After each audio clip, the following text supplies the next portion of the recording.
tuhsuha. Kalau kamu ingin menghitung nikmat Allah, maka kamu tiada mampu menghitungnya. Wa ma bikum min ni'matin faminallah. Setiap nikmat yang datang kepada kamu adalah datangnya daripada Allah Subhanahu wa taala. Berapa banyak manusia yang dikurniakan pelbagai nikmat dari Allah Subhanahu wa taala tidak mensyukuri akan nikmat Allah. Berapa ramai daripada manusia yang diberikan nikmat oleh Allah Subhanahu wa taala tidak ingat kalau nikmat itu datangnya dari Allah Subhanahu wa taala. Berapa ramai daripada manusia yang diberi nikmat mempergunakan nikmat itu untuk derhaka kepada yang memberi nikmat, yaitu Allah Subhanahu wa taala. Tidaklah orang-orang yang seperti ini dikatakan orang-orang yang bersyukur kepada Allah. Bagaimana bersyukur kepada Allah sementara tidak mengingat kalau nikmat itu datangnya dari Allah?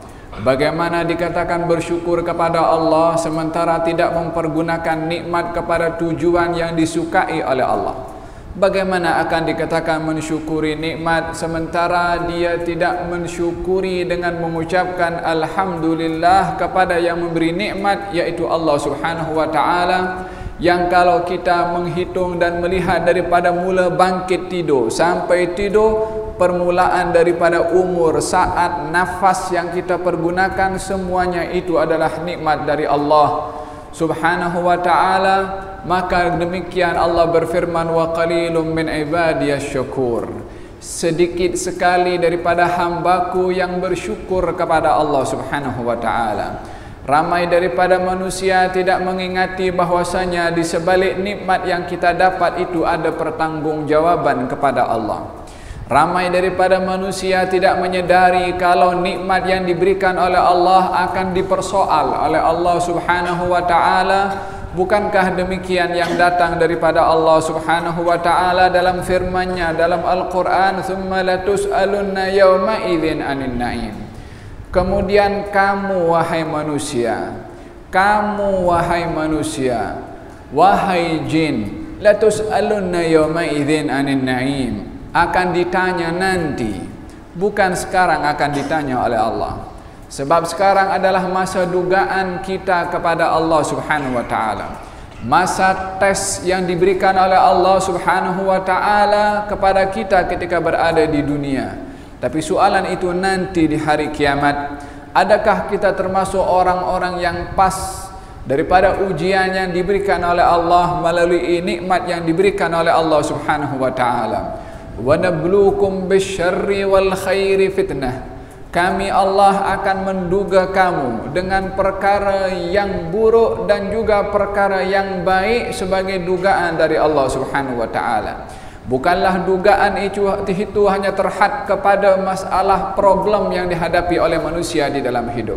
Bukanlah dugaan itu hanya terhad kepada sakit yang dialami oleh manusia.